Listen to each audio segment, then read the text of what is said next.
This morning we have a 2015 Chevy Cruze with a 1.4 motor. The customer says when they stop, they notice their car is smoking under the hood. They're a little concerned about that, so I'm going to show you what's causing it and how to replace it. Once we pop the hood, we notice that it's got the Ecotech 1.4, and the smoke, it looks like it's either coming from like this side over here. It seems to be dropping a lot of oil, or the same thing over here on this side. It's actually wet over here, really bad. So we're going to go ahead and replace the valve cover gaskets. It has the star tool on it. It's an E10, so make sure you have one of those that fits right down on there. And we're going to go ahead and take all these out. And first thing we're going to do is remove this right here. This cover just clips on like that. Throw that off to the side. And so totally we got about 15. But I'm going to unplug this, push this back. Maybe not with my fingernail. Take a screwdriver. Hopefully push it back like that. Unclip it. This is to your coil rail. And then we're going to take a T30, put it on this, remove it. And this is your coil rail. This goes to all your spark plugs.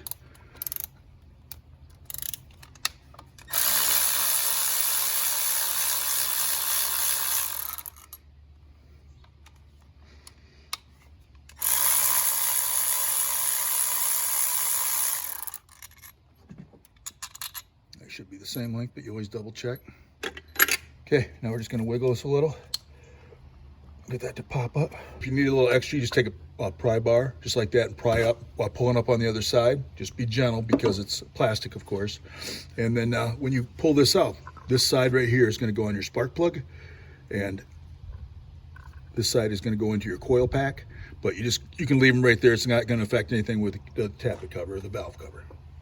Okay, it looks like this is a pretty straight shot, so we're going to remove our oil dipstick, put that up to the top there, and then I think we can leave this on. Some of these we might have to move, unclip them like that, just make sure that we got enough to, like that, to move that out of there. That pops out of there, like that, put that up there. And this one on the side, I'm not sure it's going to affect anything, so what we're going to start doing is removing our T30s here. And it looks like we got about 13 of them. We're going to double check to make sure on the length on them,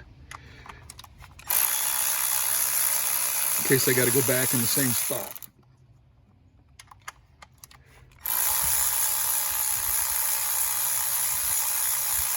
Now these don't even seem to come out of here, so that'll be easier yet.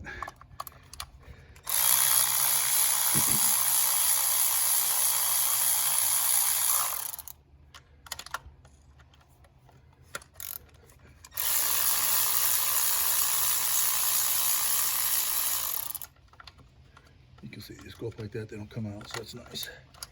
Now once we get all these loose, make sure they're loose. You got to pry that off nice and easy. This one was kind of stuck, but you got to be gentle because this is plastic and you don't want to break that or mar the surface underneath it. And then also make sure these are all clear. And this one right here it clips right on the side of the valve cover.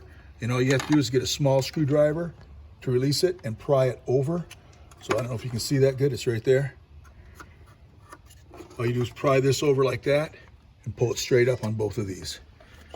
Now we'll just try to lift it out of here. Nice and easy without putting too much dirt into the motor, just like that. Take your time.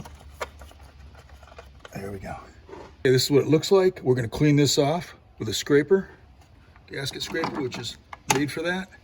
And then when we reinstall it, you got to put gasket material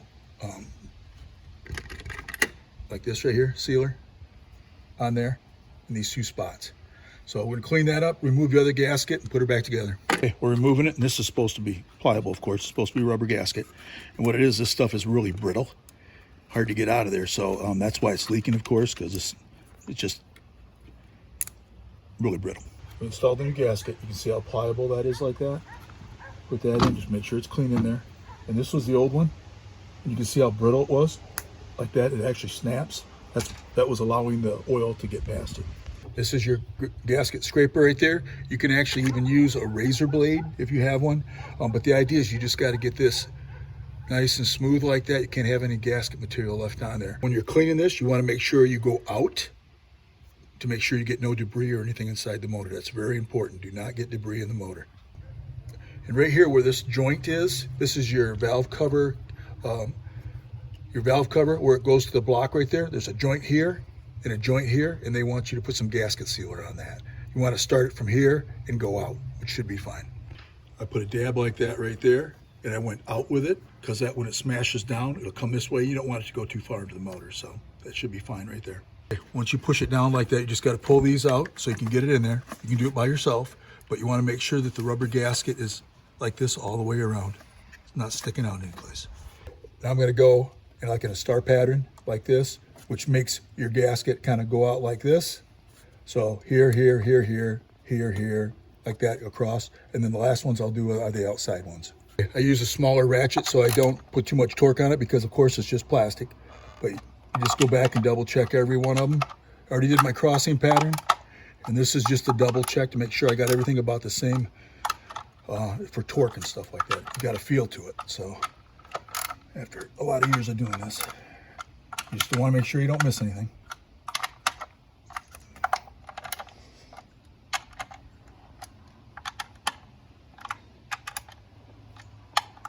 Okay, put our dipstick back in.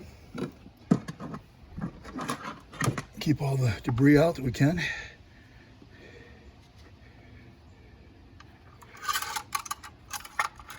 Okay, clip this in.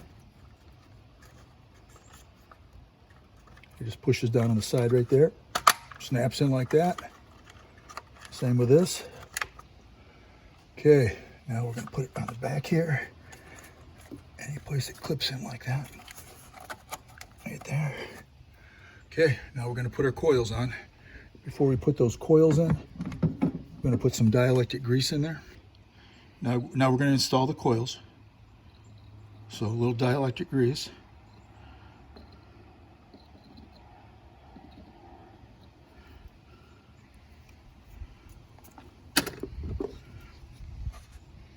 And you make sure these line up perfectly right there. It sits on top of your spark plug.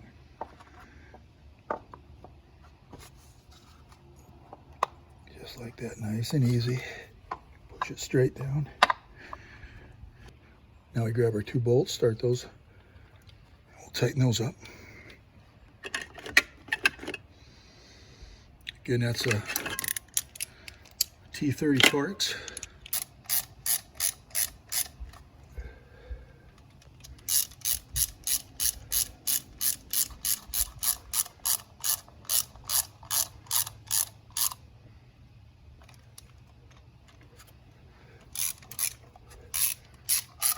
Okay, tight,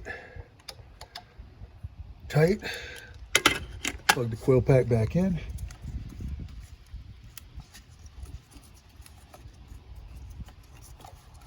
Just like that. Listen for it to click. Well, it didn't click, but it went down in place. And this is the lock for it, just like that. Last thing we do is install the cover here. Just goes like that, snaps in place. That's all it takes to put a valve cover on a 2015 Chevy Cruze with a 1.4 motor.